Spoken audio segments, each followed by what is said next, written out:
മുജാഹിദിന്റെ മൗലവിയായ MCC അഹമ്മദ് മൗലവി എന്നൊരാളുണ്ടായിരുന്നു. ആദ്യമായിട്ട് പെണ്ണുങ്ങളെ പള്ളിയിൽ കൊണ്ടുപോയത് അദ്ദേഹത്തിന്റെ ആജ്ഞപ്രകാരമാണ്. ഒതായി എന്ന് പറഞ്ഞ സ്ഥലത്ത് അദ്ദേഹം ആ സമയത്ത് ഒരു പുസ്തകം എഴുതി, മുസ്ലിം സ്ത്രീകൾക്ക് അവകാശമുണ്ടോ എന്നാണ് അതിന്റെ പേര്. പഴയ കാലത്ത് ഞാൻ ആ പുസ്തകം കുറെ എടുത്ത് വായിക്കുകയൊക്കെ ചെയ്തിട്ടുണ്ട്. അതിൽ അദ്ദേഹം പറയുന്നുണ്ട്, സ്ത്രീകളുടെ ഔറത്ത് മുട്ടുപൊക്കലിനിടയിൽ അത്രയും തന്നെ വേണമെന്നില്ല എന്ന് പറയുന്നുണ്ട്. അതൊന്നും ഇസ്ലാം ദീനല്ല. ഇസ്ലാം ദീനനുസരിച്ച് സുബ്ഹാനല്ലാഹ് സ്ത്രീകൾ ശരീരം മുഴുക്കെ മറക്കണം. മുഴുക്കെ മറക്കണം എന്ന് പറഞ്ഞാൽ പുരുഷന്മാര് നോക്കുന്ന ഉറപ്പുണ്ടെങ്കിൽ മുഖടക്കം മറക്കണം. പുരുഷന്മാര് നോക്കുന്ന ഉറപ്പില്ലെങ്കിൽ, മുഖം മറച്ചില്ലെങ്കിൽ അവർ കുറ്റക്കാരാണ് എന്ന് നമുക്ക് പറയാൻ പറ്റൂല. അതിൽ പണ്ഡിതന്മാർക്കിടയിൽ രണ്ടഭിപ്രായമുണ്ട്. ഏതായിരുന്നാലും സ്ത്രീകൾ അവരുടെ മുഖം നോക്കാൻ നമുക്ക് പാടില്ല. അന്യപുരുഷന്മാരുടെ അന്യ സ്ത്രീകളുടെ മുഖം നോക്കാൻ പാടില്ല. ഖുല്ലിൽ മുഅ്മിനീന യഗ്ദൂ മിൻ അബ്സാരിഹിം എന്ന് ഖുർആൻ തന്നെ പറഞ്ഞതാണ്. സ്ത്രീകൾ അവരുടെ മാറിടം മറക്കാതെ, അവരുടെ തലമുടി മറക്കാതെ, കൈത്തണ്ട മറക്കാതെയൊന്നും പുറത്തിറങ്ങാൻ ഒരു നിലക്കും അനുവദനീയം അല്ല. അതുകൊണ്ടത് പ്രത്യേകം സ്ത്രീകൾ ശ്രദ്ധിക്കണം. സ്ത്രീകൾ മറ്റുള്ളവരെ അവരിലേക്ക് നോക്കാൻ പ്രചോദനം നൽകുന്ന വിധത്തിലുള്ള ഒരു പരിപാടിയും നടത്താൻ പാടില്ല. അതും ഖുർആൻ പറയുന്നുണ്ട്, വലാ യദ്രിബ്ന ബിഅർജുലിഹിന്ന ലിയുഅലമ മാ യുഖ്ഫീന മിൻ സീനത്തിഹിന്ന. സ്ത്രീകളുടെ ഭംഗി അത് മറച്ചു വെക്കേണ്ടതാണ്. അത് പ്രകടമാകുന്ന വിധത്തിൽ അവരുടെ കാലുകൊണ്ട് ശബ്ദമുണ്ടാക്കാൻ വരെ പാടില്ല. നല്ല കരയുന്ന ചെരുപ്പ് ധരിച്ചിട്ടോ പാദസരം ധരിച്ചിട്ടോ കുലുക്കിയിട്ട് ആളുകളെ തിരിഞ്ഞു നോക്കിക്കാൻ പാടില്ല എന്നാണ്. പിന്നെ സുബ്ഹാനല്ലാഹ് ജയ് വിളിച്ചിട്ടും അതുപോലെ തന്നെ പാട്ട് പാടിയിട്ടൊക്കെ ആളുകളെ നോക്കിക്കാൻ പാടില്ല എന്ന് പറയേണ്ടിയില്ലല്ലോ. കാലിന്റെ ശബ്ദം കൊണ്ടുപോലും പുരുഷന്മാരെ തിരിഞ്ഞു നോക്കിക്കാൻ പാടില്ല എന്ന് ഖുർആൻ പ്രത്യേകം പറയുന്നുണ്ട്. ഖുർആൻ വിശ്വസിക്കുന്നവരല്ലേ മുസ്ലിമീങ്ങൾ.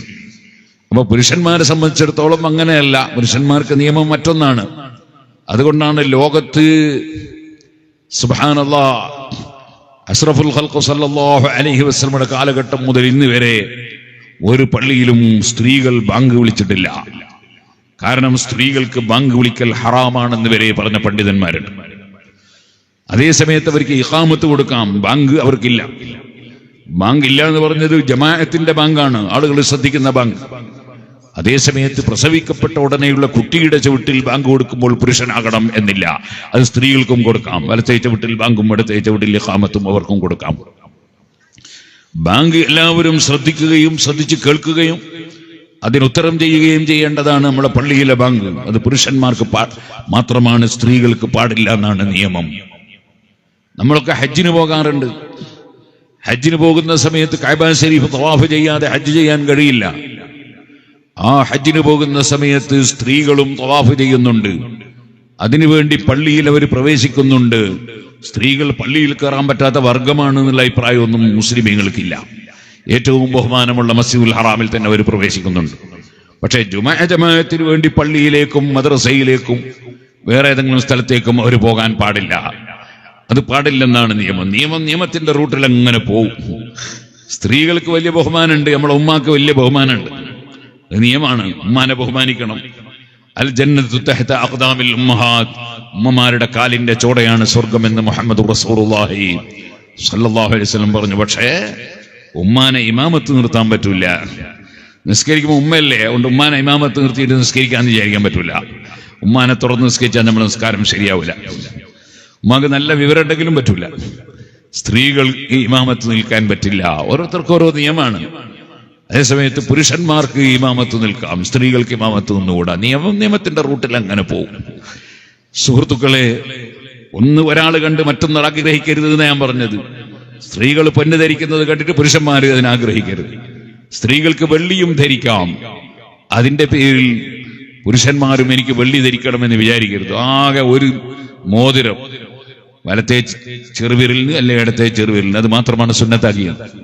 മറ്റുള്ള വിരലുകൾക്കൊന്നും മോതിരം ധരിക്കുന്നത് നല്ലതല്ല. ഒന്നിൽ കൂടുതൽ ധരിക്കുന്നതും പാടില്ലാത്ത പരിപാടിയാണെന്നാണ് ഇമാമിങ്ങളൊക്കെ രേഖപ്പെടുത്തിയിട്ടുള്ളത്. ഏതായിരുന്നാലും ശരി, ഞാൻ പറഞ്ഞു വരുന്നത്, അങ്ങനെ സ്വർണവും വെള്ളിയും പുരുഷന്മാർക്ക് ഹറാം, സ്ത്രീകൾക്ക് അനുവദനീയം. എന്നാൽ വെള്ളിയുടെയും സ്വർണത്തിന്റെയും പാത്രം ഉപയോഗിക്കാൻ ആർക്കും പാടില്ല. ഓരോ സ്ഥലത്ത് ഓരോ നിയമങ്ങളാണ്. ആ നിയമങ്ങളിൽപ്പെട്ട ഒന്നാണ് പട്ടുവസ്ത്രം ധരിക്കാൻ പുരുഷന്മാർക്ക് പാടില്ല. അതുകൊണ്ട് ഉമർ ഇബ്നു ഖത്താബ് റളിയല്ലാഹു അൻഹുവിനോട് നബി സല്ലല്ലാഹു അലൈഹി വസല്ലം പറഞ്ഞു, ആഖിറത്തിൽ ഭാഗ്യമുള്ളവൻ അത് ധരിക്കില്ല. അപ്പൊ പിന്നെ അത് വേണ്ട, വാങ്ങണ്ട എന്ന് തീരുമാനിച്ചു. കാലം കുറച്ച് ദിവസം കഴിഞ്ഞു, അല്ലെങ്കിൽ കുറച്ച് ദിവസം കഴിഞ്ഞു. ഒരാൾ പട്ടിന്റെ വസ്ത്രം നബി സല്ലല്ലാഹു അലൈഹി വസല്ലം തങ്ങൾക്ക് ഹദിയ കൊണ്ട് കൊടുത്തു. ഹദിയ കൊടുത്താൽ സ്വീകരിക്കുക എന്നതൊരു മാന്യതയാണ്. ഹദിയ മടക്കാൻ പാടില്ല. ആര് തന്നാലും ഹദിയ എന്നാൽ സ്വീകരിക്കണം. തങ്ങന്മാര് ഹദിയ എന്നാൽ ഏതായാലും മടക്കാൻ പാടില്ല. അത് വലിയ അദബ് കേടാണ്. അങ്ങനെ ഇമാമികൾ രേഖപ്പെടുത്തിയിട്ടുണ്ട്. ഇവിടെ വന്നപ്പോ അതാവുള്ള തങ്ങൾ എനിക്ക് ഹദിയ തന്നു, അത് മടക്കാൻ ഒരു നിലക്കും പാടില്ല. അള്ളാഹുത്തേക്കും അതുപോലെ എല്ലാ സയ്യിദന്മാർക്കും ബറക്കത്തും ഖൈറും അതുപോലെ ദീർഘായുസും ആഫിയത്തും നമുക്കും തഖ്വയിലായി അള്ളാഹു നൽകുമാറാകട്ടെ. സുഹൃത്തുക്കളെ, ഹദിയ സ്വീകരിക്കുക എന്നതൊരു മാന്യതയാണ്. ഹദിയ മടക്കാൻ പാടില്ല. അത് നമ്മളെ കുടുംബത്തിൽ നിന്ന്, ഉദാഹരണത്തിന് നമ്മുടെ ഒരു വിവാഹം കഴിച്ചിട്ട് ആ വിവാഹം കഴിച്ച ഭാര്യയുടെ വീട്ടിൽ നിന്നൊരു ഹദിയ കൊടുത്തയച്ചാൽ അത് തിരിച്ചേക്കാൻ പാടില്ല, അത് സ്വീകരിക്കണം. അതേപോലെ തന്നെ തിരിച്ചു കൊടുത്തയച്ചാലും സ്വീകരിക്കണം, അത് മടക്കാൻ പാടില്ല. അത് ഒരു മോശമാണ്. കാരണം ഹദിയ കൊടുക്കുക എന്ന് സ്നേഹം പ്രകടിപ്പിക്കാനുള്ള ഒരു വഴിയാണ്. നബി സല്ലല്ലാഹു അലൈഹി വസല്ലം പറഞ്ഞിട്ടുണ്ട്, തഹാദു തഹാബ്ബു, ഹദിയ കൊടുക്കുക സ്നേഹം പ്രകടിപ്പിക്കുക എന്ന് പറഞ്ഞു. അപ്പോൾ ഹദിയ കൊടുക്കൽ അതൊരു സ്നേഹം പ്രകടിപ്പിക്കാനുള്ള ഒരു വഴിയാണ്. ഉമർ ഇബ്നു ഖത്താബ് റളിയല്ലാഹു തആല അൻഹുവിന് നബി സല്ലല്ലാഹു അലൈഹി വസല്ലം ഹദിയ കിട്ടിയ പട്ടിന്റെ വസ്ത്രം നബി സല്ലല്ലാഹു അലൈഹി വസല്ലം കൊടുത്തയച്ചു. അപ്പൊ ഉമർ റളിയല്ലാഹു അൻഹുവിന് പേടിയായി. കാരണം ആഖിറത്തിൽ ബാക്കിയുള്ളവനെ ധരിക്കൂല എന്നല്ലേ പറഞ്ഞ്, പിന്നെ എനിക്കെന്തിനാണ് നബി സല്ലല്ലാഹു അലൈഹി വസല്ലം ഈ പട്ടിന്റെ വസ്ത്രം കൊടുത്തയച്ചത്? ഉമർ റളിയല്ലാഹു അൻഹു നബി സല്ലല്ലാഹു അലൈഹി വസല്ലം തങ്ങളെ സമീപത്ത് ചെന്നു. നബിയെ, തങ്ങളല്ലേ പറഞ്ഞത് പട്ടുവസ്ത്രം ആഖിറത്തിൽ ബാക്കിയുള്ള ആളുകൾ ധരിക്കൂല എന്നല്ലേ പറഞ്ഞത്? അത് പിന്നെ എന്തിനാ തങ്ങൾ എനിക്ക് കൊടുത്തയച്ചത്? ഉമർ റളിയല്ലാഹു അൻഹുവിനോട് അവിടുന്ന് പറഞ്ഞു, ഞാൻ നിങ്ങൾക്കത് കൊടുത്തയച്ചത് നിങ്ങൾക്ക് ധരിക്കാനല്ല എന്ന് പറഞ്ഞു. നിങ്ങൾക്ക് ധരിക്കാനല്ല. അപ്പൊ പിന്നെ സ്വന്തം ഭാര്യക്ക് ധരിപ്പിക്കാം, ഭാര്യക്ക് കൊടുക്കാം. ഭാര്യക്ക് പറ്റുമല്ലോ, ഭാര്യക്ക് കൊടുക്കാം. നമുക്കാരെങ്കിലും ഒരാൾ സ്വർണത്തിന്റെ മാല നമുക്ക് ഹദിയ എന്നാൽ നമുക്ക് കൊണ്ടുപോയിട്ട് ഭാര്യക്ക് കൊടുക്കാം. നമ്മളെ കഴുത്തിലിടാൻ പാടില്ലല്ലോ. അപ്പോ ഉമർ റളിയല്ലാഹു അൻഹു പറഞ്ഞു, നിങ്ങൾക്ക് ധരിക്കാൻ വേണ്ടി കൊടുത്തയച്ചല്ല. ഉമർ റളിയല്ലാഹു അൻഹു അതെന്ത് ചെയ്തു? ആ പട്ടിന്റെ വസ്ത്രം മഹാനവറുകൾക്ക് ബഹുദൈവ വിശ്വാസിയായ മുശ്രിക്കായ ഒരു സഹോദരനുണ്ട്. ആ സഹോദരന് കൊടുത്തയച്ചു. ആ സഹോദരൻ അത് കൊടുത്തയച്ചത് ഇമാം ബുഖാരി റിപ്പോർട്ട് ചെയ്ത ഹദീസാണ്. ഞാൻ ഈ അടുത്ത് സഹീഹുൽ ബുഖാരി ഓതി കൊടുക്കുമ്പോൾ മുത്തഅല്ലിമീങ്ങൾക്ക് ഓതി കൊടുത്ത ഹദീസാണ്. അപ്പൊ അവിടെ ചിലർക്ക് സംശയം ഉണ്ടാവും, പുരുഷന്മാർക്ക് ധരിക്കൽ ഹറാമായ സംഗതി മുസ്ലിം അല്ലാത്തവരും അവരെയും ധരിപ്പിക്കാൻ പാടില്ലല്ലോ, ഫുറൂഇയ്യാത്ത് കൊണ്ട് തക്ലീഫ് ഉണ്ട് എന്നാണ് പണ്ഡിതന്മാർ പറയാം. അപ്പൊ പിന്നെ അത് പറ്റൂലല്ലോ. പക്ഷെ അതും അദ്ദേഹത്തിന് ധരിക്കാൻ കൊടുത്തയച്ചല്ല, അദ്ദേഹത്തിന്റെ ഭാര്യക്ക് കൊടുക്കാനോ അല്ലെ വിറ്റ് പൈസാക്കാനോ ഇഷ്ടം പോലെ ചെയ്യാൻ വേണ്ടിയിട്ട് കൊടുത്തയച്ചതാണ്. നബി സല്ലല്ലാഹു അലൈഹി വസല്ലം കൊടുത്ത ആ ഹദിയ കൊടുത്ത ആ പട്ടിന്റെ വസ്ത്രം ആ മുസ്ലിം സഹോദരന് മുശ്രിക്കിന് കൊടുത്തയച്ചു. ഇത് നമ്മളെ പഠിപ്പിക്കുന്നത് എന്താണ്? ഇത് പഠിപ്പിക്കുന്നത് ഇസ്ലാമിൽ വർഗീയതയില്ല. വർഗീയത ഇസ്ലാമിൽ ഇല്ല. വർഗീയതയുണ്ടെന്ന് തോന്നിപ്പിക്കുന്നതും തെറ്റിദ്ധരിപ്പിക്കുന്നതുമായ കാര്യങ്ങൾ ചെയ്യാനും നമ്മൾ പാടില്ല. അത് ശ്രദ്ധിക്കേണ്ടതാണ്. അതെല്ലാ വിഷയത്തിലും ശ്രദ്ധിക്കേണ്ടതുണ്ട്. ഇപ്പോൾ ഞാനത് വിശദമായി പറയുന്നില്ല. പരിശുദ്ധ ഇസ്ലാം വിശാലമായ കാഴ്ചപ്പാടാണ്. എല്ലാ മനുഷ്യരെയും ഉൾക്കൊള്ളാൻ പറ്റുന്ന കാഴ്ചപ്പാടാണ്. പക്ഷേ മുസ്ലിമായി മുഅ്മിനായി ജീവിച്ചാൽ മാത്രമേ ഒരു മനുഷ്യന് മരണശേഷം വിജയിക്കാൻ കഴിയൂ, സ്വർഗം ലഭിക്കുകയുള്ളൂ എന്ന് ഉറച്ചു വിശ്വസിക്കുന്നവരാണ് മുസ്ലിമീങ്ങൾ.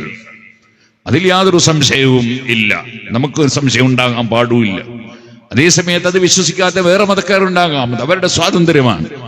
യാ അയ്യുഹന്നാസ്, ഓ മനുഷ്യരെ എന്നാണ് ഖുർആൻ വിളിക്കുന്നത്. മനുഷ്യരെ, ഇന്നാ ഖലഖനാകും മിൻ ദക്കരിൻ വ ഉൻസാ, നിങ്ങളെ മുഴുവനും ഒരേ ബാപ്പ ഉമ്മയിൽ നിന്നാണ് നമ്മൾ സൃഷ്ടിച്ചിട്ടുള്ളത്. എല്ലാവരും ആദം നബി അലൈഹി സ്വലാത്തു വസ്സലാമിന്റെയും ഹവ്വാ റളിയല്ലാഹു അൻഹയുടെയും മക്കളാണ്. ഇന്നാ ഖലഖനാകും മിൻ ദക്കരിൻ വ ഉൻസാ വജഅൽനാകും ശുഊബൻ വഖബായില ലിതആറഫു, നിങ്ങളെ പല ഗോത്രങ്ങളും വർഗങ്ങളും ഒക്കെ ആക്കി വെച്ചിട്ടുള്ളത് നിങ്ങൾക്ക് അഡ്രസ് ഉണ്ടാകാൻ വേണ്ടിയാണ്, പരസ്പരം തിരിച്ചറിയാൻ വേണ്ടിയാണ്.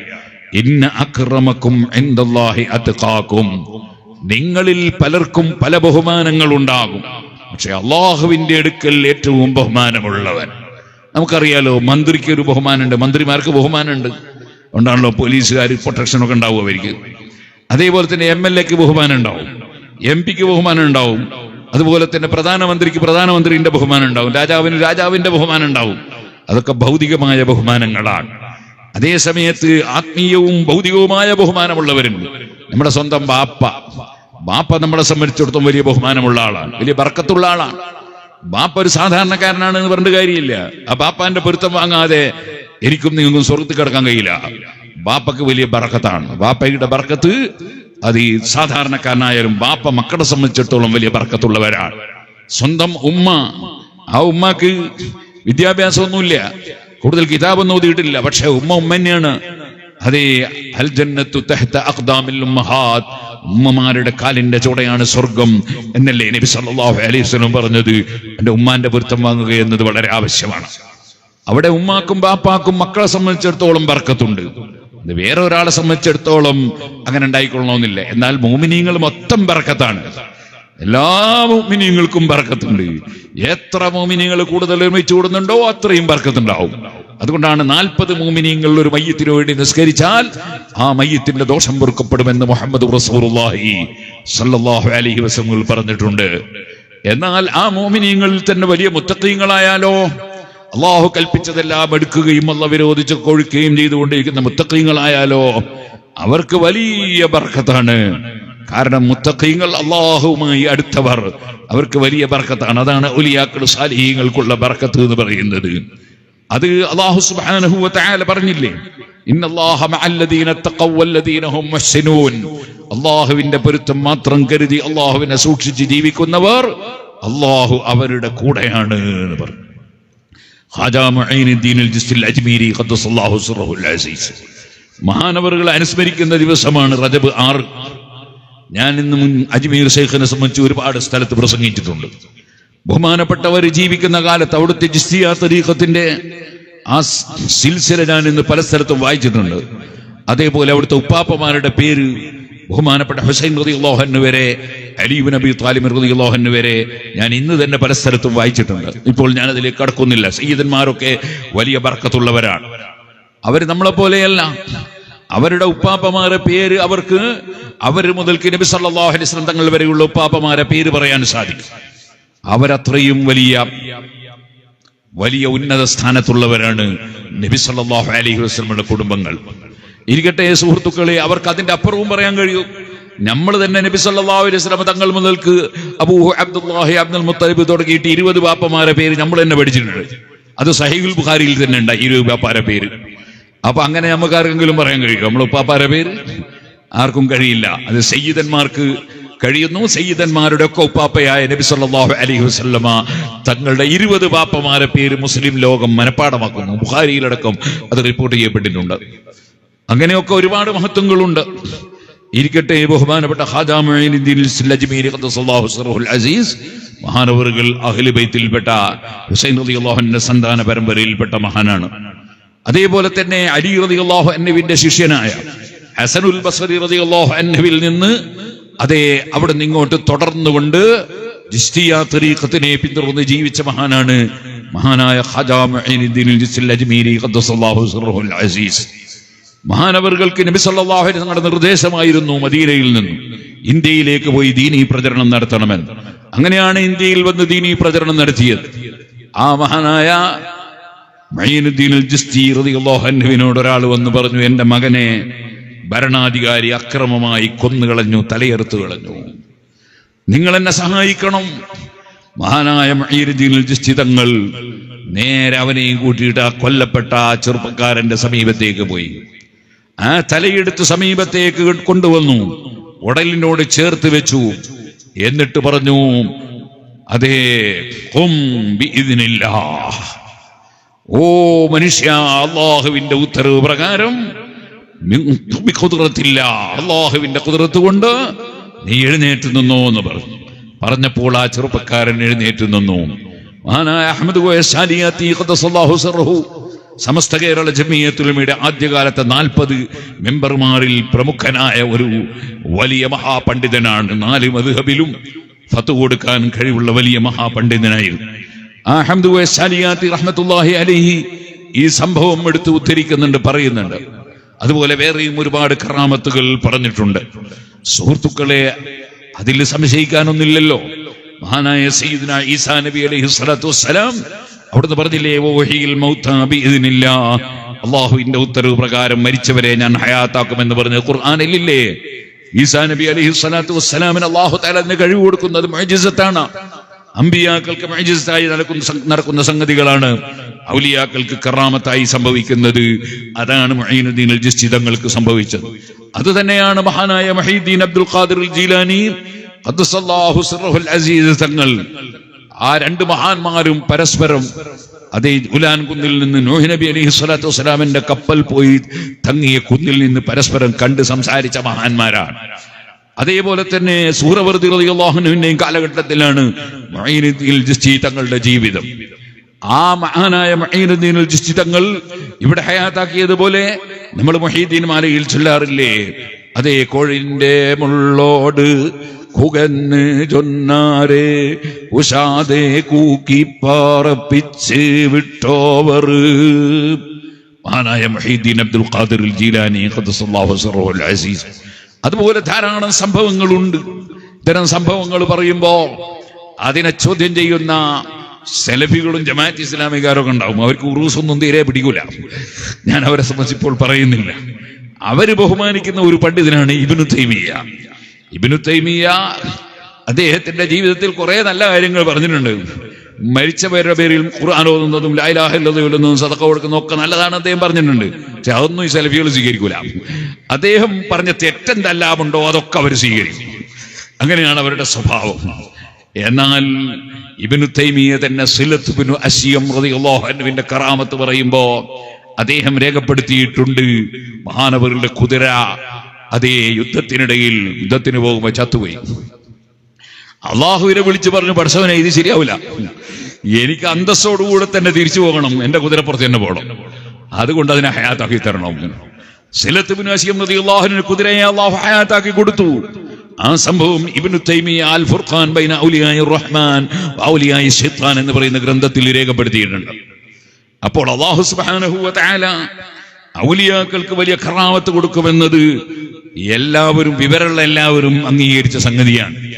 ഇരിക്കട്ടെ, അള്ളാഹുവിന്റെ ഔലിയാക്കളും സാലിഹീങ്ങളും അവർ സയ്യിദന്മാരും കൂടി ആയാൽ, അവർ അഹ്ലു ബൈത്തിൽപ്പെട്ടവരും കൂടി ആയാൽ അതിന് വലിയ പവറാണ്, വലിയ സ്ഥാനമാണ്.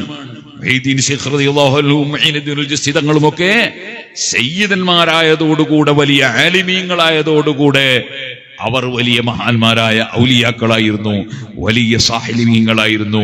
അവരുടെ ജീവിതം കൊണ്ട് എത്ര ആളുകളാണ്, ലക്ഷക്കണക്കിന് ആളുകൾ ഇസ്ലാമിലേക്ക് വന്നു. അവരുടെ ഉപദേശം കേട്ട് എത്രയോ ജനങ്ങൾ നന്നായി തീർന്നു. അതുകൊണ്ടാണ് നമ്മൾ അവരെ സ്നേഹിക്കുന്നത്. ആ സ്നേഹം അള്ളാഹുവിന് വേണ്ടിയുള്ള സ്നേഹമാണ്, അള്ളാഹുവിന്റെ പൊരുത്തത്തിന് വേണ്ടിയുള്ള സ്നേഹമാണ്. നമ്മുടെ ദുനിയാവിന്റെ കാര്യത്തിന് വേണ്ടി നമുക്ക് ഖാജാ മുഈനുദ്ദീൻ അൽ ചിശ്തി അജ്മീരി തങ്ങളോ അല്ലെങ്കിൽ ഇവിടെ മറവ് ചെയ്യപ്പെട്ട മഹാന്മാരോ അല്ലെങ്കിൽ മുഹീദ്ദീൻ ശൈഖോ നമുക്ക് വിസ തന്നിട്ടൊന്നുമില്ല, നമുക്ക് ബിരിയാണിയും വാങ്ങി തന്നിട്ടില്ല. ആ വകയിലൊന്നുമല്ല. അവർ അള്ളാഹുവിന്റെ ദീനിന് വേണ്ടി ജീവിച്ച് സേവനം ചെയ്തു, അള്ളാഹുവിനെ സ്നേഹിച്ച് ജീവിച്ചു, അള്ളാഹുവിൽ ജീവിതം അർപ്പിച്ചു. അതിന്റെ പേരിൽ അള്ളാഹുവിനോടുള്ള സ്നേഹമാണ് അവരോട് നമ്മൾ പ്രകടിപ്പിക്കുന്നത്. ഏറ്റവും വലിയ സ്നേഹം നമ്മൾ സ്നേഹിക്കുന്നത് നബി സല്ലല്ലാഹു അലൈഹി വസല്ലം തങ്ങളോടാണ്. ആ നബി തങ്ങളുടെ കുടുംബത്തെ സ്നേഹിക്കുക എന്നതും നിർബന്ധമാണെന്ന് പറഞ്ഞു ഇമാം ശാഫിഈ റളിയല്ലാഹു അൻഹു. ആ ഇമാം ശാഫിഈ റളിയല്ലാഹു അൻഹു ഖുറൈശി തറവാട്ടുകാരനാണ്, ആലുൻ നബിയിൽപ്പെട്ട ആളാണ്.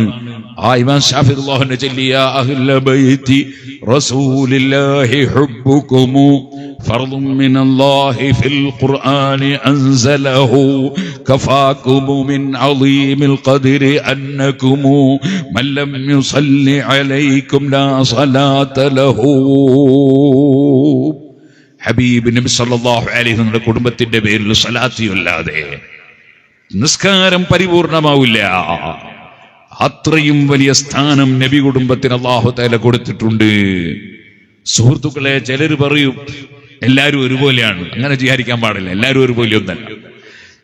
ഒരുപോലെയൊന്നല്ല. അങ്ങനെ ചില ഹദീസുകളിൽ വന്നതിന് അതിൻ്റെതായ ഉദ്ദേശങ്ങളുണ്ട്. ലാ ഫളല ലി അറബിയിൻ അലാ അജമിയിൻ. അതേ,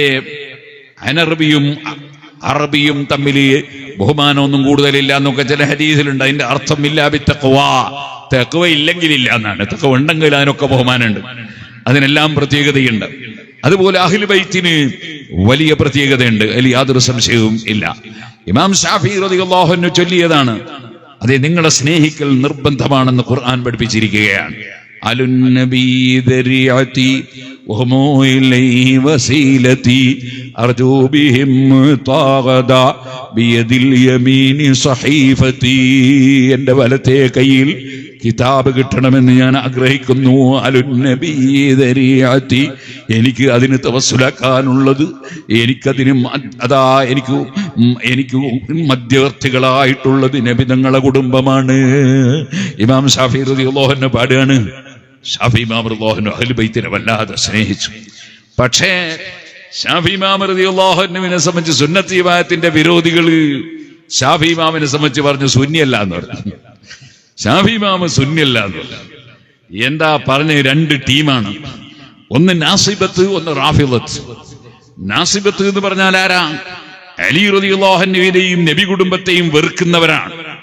അവരാണ് മിമ്പറിൽ വെച്ച് നബി കുടുംബത്തിനെതിരെ പ്രാർത്ഥിച്ചവർ. അലി റളിയല്ലാഹു അൻഹുവിനെ പ്രാർത്ഥിക്കാൻ വേണ്ടി ഓർഡർ ചെയ്തവർ. മഹാനായ ഉമർ ഇബ്നു അബ്ദുൽ അസീസ് റളിയല്ലാഹു അൻഹു ഭരണമേറ്റെടുത്തപ്പോ ഇനിമേലിൽ ഒരൊറ്റ മിമ്പറിലും നബി കുടുംബത്തിനെതിരെ മിണ്ടിപ്പോകാൻ പാടില്ല എന്ന് ഓർഡർ ചെയ്തിട്ട് അതിന് പകരം ഇന്നല്ലാഹ യഅ്മുറു ബിൽ അദ്ലി വൽ ഇഹ്സാനി എന്ന് തുടങ്ങുന്ന ആയത്തോതണം എന്ന് ഓർഡർ ചെയ്തു. അതാണ് ഇപ്പോഴും നമ്മുടെ മിമ്പറിൽ വെച്ച് ആ ആയത്ത് ഓതിക്കൊണ്ടിരിക്കുന്നത്. സുഹൃത്തുക്കളെ, മഹാനായ ഇമാം ശാഫി റളിയല്ലാഹു അൻഹു നബി കുടുംബത്തോട് വലിയ സ്നേഹം പ്രകടിപ്പിച്ചപ്പോ സുബ്ഹാനല്ലാഹ്, നാസിബത്ത് എന്ന് പറയുന്ന നബി കുടുംബത്തിന്റെ വിരോധികൾ അതൊരു പുത്തൻവാദികളാണ്. അവര് പറഞ്ഞു ഇമാം ശാഫി അദ്ദേഹം റാഫിളത്താണ് എന്ന് പറഞ്ഞു. റാഫിളത്ത് എന്ന് പറഞ്ഞാൽ നമ്മളിപ്പോ ഷിയാക്കൾ എന്ന് പറയുന്നില്ലേ, ആ ഷിയാക്കൾ അതിനൊന്നും കൂടി കാട്ടിക്കൂടിയതാന്ന് കൂട്ടിക്കൊള്ളിങ്ങള്. അതെ, അവർ വെറും ഒരു ഷിയല്ല, അള്ളാഹ് കയ്യും കാലും ഉണ്ടെന്ന് വാദിക്കുകയും അള്ളാഹ് സിംഹാസനത്തിന്റെ മുകളിൽ കുത്തിരിക്കുന്നു എന്ന് പറയുകയും അതുപോലെ തന്നെ മാസം കണ്ടാലും പെരുന്നാൾ ഉറപ്പിച്ചുകൂടാ, നോമ്പുറപ്പിച്ചുകൂടാ, കണക്ക് നോക്കണമെന്ന് പറയുന്നവരും അങ്ങനെ തുടങ്ങി ഒരുപാട് അബദ്ധവാദങ്ങളുള്ളവരാണ് റാഫിളത്ത്. അവരെ അലി ഇബ്നു അബീ ത്വാലിബ് റളിയല്ലാഹുവിനോട് അമിതമായ സ്നേഹം പ്രകടിപ്പിക്കും. മിതമായ സ്നേഹം പ്രകടിപ്പിക്കുന്ന ഒരു സുന്നത്ത് ജമാഅത്തുകാരാണ്. അവരതിന്റെ അപ്പറാണ്. നിങ്ങൾ കാണുന്നില്ല, ആശൂറ വരുമ്പോ കുറെ ആളുകൾ നെഞ്ഞത്തടിക്കുന്നവര്, അതുപോലെ തന്നെ പുറത്തടിക്കുന്നവര്, രക്തം കുത്തിയൊലിപ്പിക്കുന്നവര് വിവരമില്ലാത്തവരാണ്, ഷിയാക്കളാണ്. അവര് അലി റളിയല്ലാഹു അൻഹുവിനെയും അതുപോലെ ഹുസൈൻ റളിയല്ലാഹു അൻഹുവിനെ സ്നേഹിച്ചിട്ടാണ് അങ്ങനെ ചെയ്യുന്നതെന്ന് പറയുന്നു. അങ്ങനെ സ്നേഹിച്ചിട്ടാണെങ്കിൽ സഹാബികൾ അത് ചെയ്യണ്ടേ? അവരല്ലേ ഏറ്റവും വലിയ മാതൃകാ പുരുഷന്മാർ. ഇമാമിങ്ങൾ അത് ചെയ്യണ്ടേ? അവരാരും ചെയ്യാത്തവരോട് ചെയ്യാൻ ആരാ പറഞ്ഞത്? അപ്പോൾ അവരെ വിവരക്കേടാണത്. അത് അവര് വലിയ ബഹുമാനാണെന്ന് വിചാരിക്കുന്നത്. അത് ബഹുമാനമൊന്നുമല്ല. ഇപ്പൊ ഉണ്ടല്ലോ ചില ആൾക്കാര് സുബ്ഹാനല്ലാഹ് മടവൂരിനെ ബഹുമാനിക്കുകയാണെന്ന് പറഞ്ഞു. മടവൂർ ശൈഖ് ഖദ്ദസല്ലാഹു സിർറഹു മഹാനവറുകളെ ഞങ്ങൾ വല്ലാണ്ട് ബഹുമാനിക്കാൻ മടവൂർ പടച്ചവനാന്ന് പറയുന്നവരുണ്ട്. പടച്ച കുഫർ. അങ്ങനെയല്ല ഔലിയാക്കളെ സ്നേഹിക്കേണ്ടത്. അത് റാഫിളത്തിന്റെ പരിപാടിയാണ്. അമിതമായ പ്രകടനം അത് പാടില്ല. എല്ലാറ്റിനും അതിരുവരമ്പുണ്ട്. അതെ, അല്ലാഹു സുബ്ഹാനഹു വ തആല പറഞ്ഞില്ലേ, ജഅൽനാകും ഉമ്മത്തൻ വസതൻ, മധ്യനിലവാരമുള്ളവരായിരിക്കണം.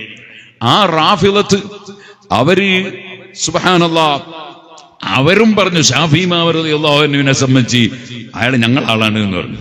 ഇപ്പൊ നിങ്ങൾ കാണുന്നില്ലേ, ചിലര് മുജാഹിദീങ്ങൾ ഒരു പേരോടി ഞങ്ങളാളാണ്. അതേ സമയത്ത് അപ്പുറത്ത് ഈ പറഞ്ഞ ഈ ബുഹ്താനി തരീഖത്തുകാരുണ്ടല്ലോ, മടവൂര് പടച്ചവനാന്നൊക്കെ പറഞ്ഞു, അവരും പറയും പേരോട് മുജാഹിദാണ്. രണ്ടാളെയും ലക്ഷ്യം ഒന്നാണ്. ലക്ഷ്യം എന്താണ്?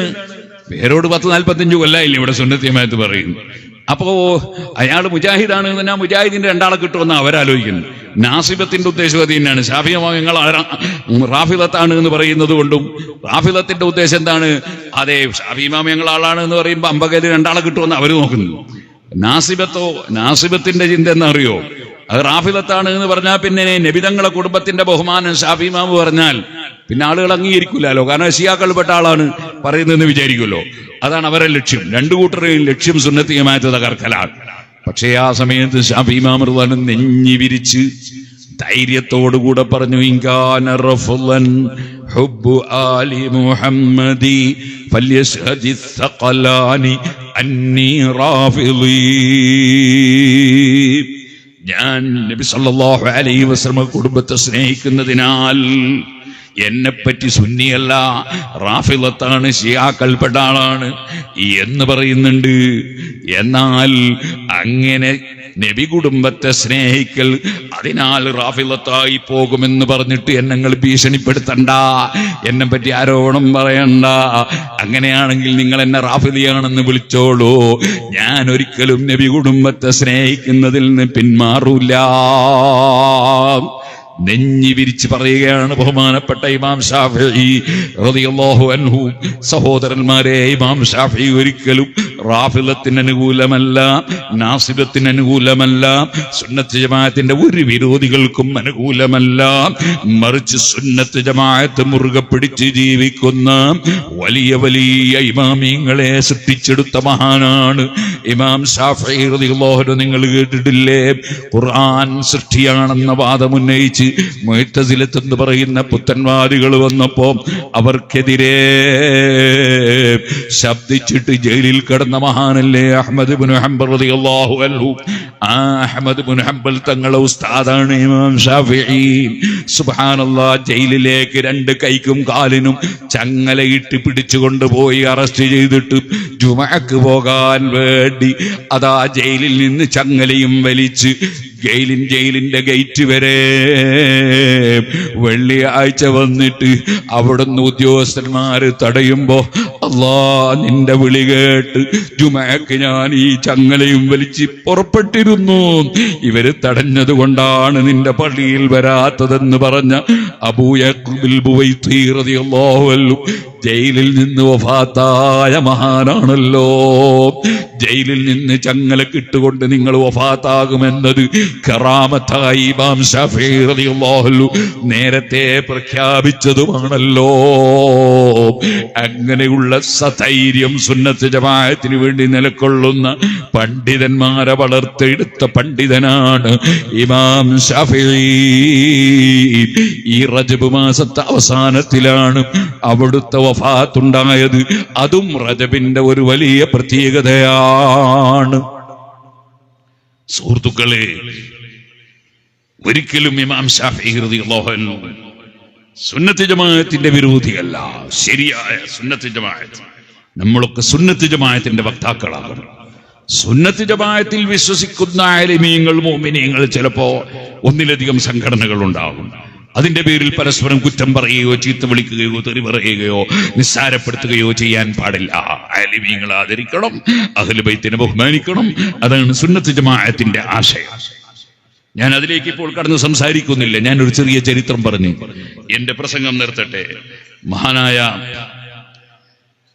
യൂസുഫ് നബ്ഹാനി റഹ്മത്തുള്ളാഹി അലൈഹി അവിടുന്ന് എടുത്തുദ്ധരിച്ചതായി കാണാം എന്റെ കയ്യിലുള്ള ഈ കിതാബിൽ. ഞാനിതെന്റെ ജീവിതത്തിൽ ഒരിക്കലും ഇന്നുവരെ പറഞ്ഞിട്ടില്ലെന്നാണ് എന്റെ ഓർമ്മ. ഫ്രഷാണ് എന്നാണ് എന്റെ ഓർമ്മ. അത് തുടങ്ങിയിട്ട് 45 കൊല്ലത്തോളം ഇതുവരെയും പറഞ്ഞിട്ടില്ലെന്നാണ് എന്റെ ഓർമ്മ. എന്താണ്? അഷ്റഫുൽ ഖൽഖ് സല്ലല്ലാഹു അലൈഹി വസല്ലം തങ്ങൾ ഖബറിന്റെ ഉള്ളിൽ സഹായം നൽകുന്നു. സിദ്ദീഖ് റളിയല്ലാഹു അൻഹു ഖബറിന്റെ ഉള്ളിൽ സഹായം നൽകുന്നു. സാലിഹീങ്ങളെല്ലാം ഖബറിന്റെ ഉള്ളിൽ സഹായം നൽകുന്നു.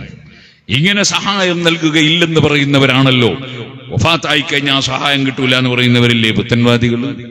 ഈ റജബ് മാസത്തിൽ നടന്നതല്ലേ ഇസ്രാ മിഅ്റാജ്? ആ മിഅ്റാജിന്റെ രാത്രിയിൽ മൂസാ നബി അലൈഹി സ്വലാത്തു വസ്സലാം 6ാമത്തെ ആകാശത്തിൽ വെച്ച് ഖിയാമത്ത് നാൾ വരെ വരുന്ന ജനങ്ങൾക്ക് വലിയ സഹായം ചെയ്തത് ബുഖാരിയിലും മുസ്ലിമിലും ഇല്ലേ? അതല്ലേ 50 നേരത്തെ നിസ്കാരം 5ആക്കി ചുരുക്കിയതിൽ മൂസാ നബി അലൈഹി സ്വലാം ഇടപെട്ടിട്ടല്ലേ? അപ്പോൾ വഫാത്തായി പോയവര് സഹായിക്കൂല എന്ന് പറഞ്ഞാൽ അവർ അള്ളാഹുവിന്റെ റസൂലിന്റെ ഹദീസ് തള്ളുന്നവരല്ലേ, ഖുർആൻ തള്ളുന്നവരല്ലേ? ഞാൻ അതിലേക്ക് കടക്കുന്നില്ല. ബഹുമാനപ്പെട്ട ഇമാം ഇബ്നു ഹജർ അൽ ഹൈതമി റഹ്മത്തുള്ളാഹി അലൈഹി പണ്ഡിതന്മാരിൽ വലിയ മുഹഖിഖാണ്, വലിയ ഇമാമാണ്. മഹാനവറുകളെ സംബന്ധിച്ച് തന്നെ ഞാൻ മുമ്പ് പ്രസംഗിച്ച പ്രസംഗങ്ങളുണ്ട്. ആ ഇബ്നു ഹജർ അൽ ഹൈതമി റളിയല്ലാഹു അൻഹു അതാ അൽ കമാൽ ഇബ്നുൽ അദീം അവറുകളിൽ നിന്നും ഉദ്ധരിക്കുന്നതായി കാണാം. അബുൽ അബ്ബാസ് ഇബ്നു അബ്ദുൽ വാഹിദ് അനി ശൈഖ് സാലിഹ് അസ്സബി എന്ന് പറഞ്ഞിട്ട് വലിയ ഒരു മഹാനിൽ നിന്നൊരു സംഭവം ഉദ്ധരിക്കുന്നു. ഞാൻ മദീനയിൽ താമസിച്ചു കൊണ്ടിരിക്കുമ്പോ ആശൂറ ദിവസമായി. അന്നുണ്ട് കുറെ സിയാക്കളായ ആളുകള് അബ്ബാസ് റളിയല്ലാഹു അൻഹുവിന്റെ ഖുബയിൽ വന്ന് ഒരുമിച്ച് കൂടുന്നു. അവരവിടെ ഒരുമിച്ച് കൂടിയപ്പോ ഞാനും അവിടേക്ക് ചെന്നു. അവിടെ വെച്ച് അബൂബക്കർ റളിയല്ലാഹു അൻഹുവിനോടുള്ള സ്നേഹം പ്രകടിപ്പിച്ച് സംസാരിക്കാമെന്ന് എനിക്ക് തോന്നി.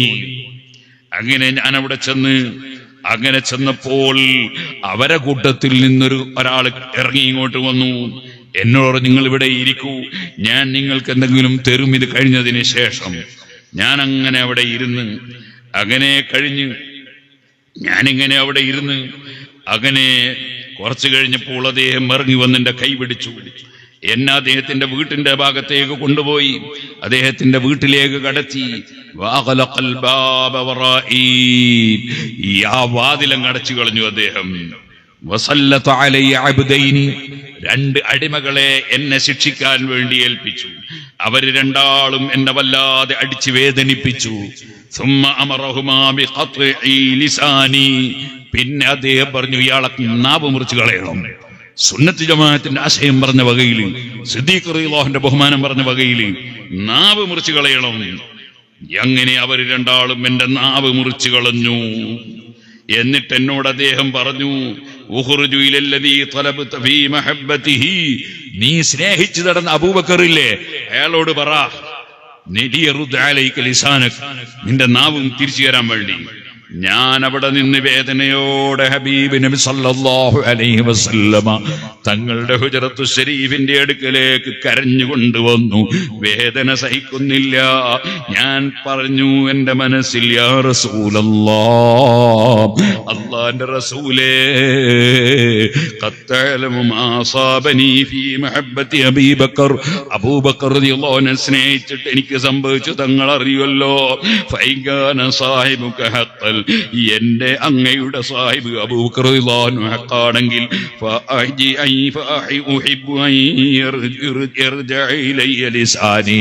എന്റെ നാവെനിക്ക് തിരിച്ചു കിട്ടണമെന്ന് ഞാൻ ആഗ്രഹിക്കുന്നു.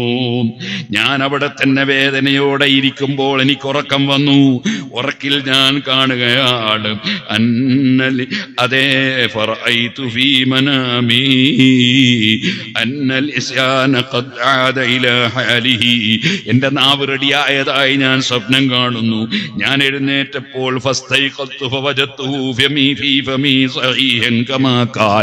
പണ്ടുള്ളതുപോലെ നാവിനൊരു കേടുമില്ലാതെ ഞാൻ സംസാരിക്കുന്നു.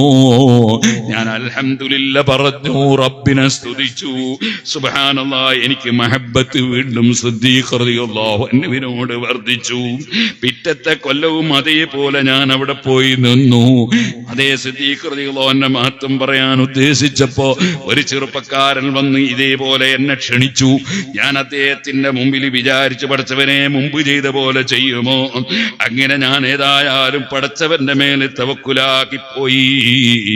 അദ്ദേഹത്തിന്റെ വാതിൽ തുറന്നപ്പോൾ അദ്ദേഹം പൊട്ടി കരയുകയാണ്.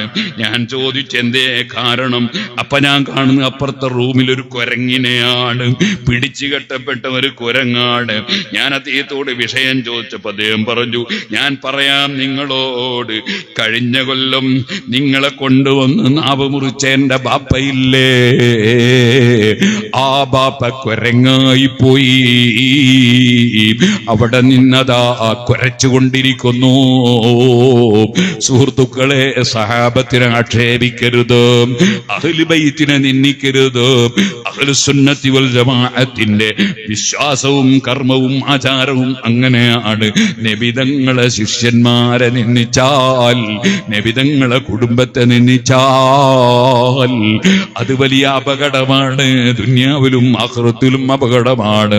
അതുകൊണ്ട് തന്നെ അല്ലാഹു ജല്ല ജലാലുഹു സുന്നത്ത് ജമാഅത്തിൽ അടിയുറച്ചു നിന്ന് സുന്നത്ത് ജമാഅത്തിന്റെ ഖാദിമീങ്ങളായി കൃത്യമായി നിസ്കരിച്ച്, നോമ്പെടുത്ത്, സകാത്ത് കൊടുത്ത്, ഹജ്ജ് ചെയ്ത്, സൽക്കർമ്മങ്ങൾ പ്രവർത്തിച്ച്, അല്ലാഹുവിന്റെ പൊരുത്തത്തിൽ ജീവിച്ച്, അതേ മാതാപിതാക്കൾക്ക് ഖിദ്മത്ത് ചെയ്ത്, അവരെ ബഹുമാനിച്ച്, പ്രായമുള്ളവരെ ആദരിച്ച്, പണ്ഡിതന്മാരെ ബഹുമാനിച്ച്, അഹ്ലു ബൈത്തിനെ സ്നേഹിച്ച്, അങ്ങനെ സ്നേഹിക്കേണ്ടവരെയൊക്കെ സ്നേഹിച്ച് ജീവിക്കാൻ നമുക്ക് തൗഫീഖ് നൽകട്ടെ.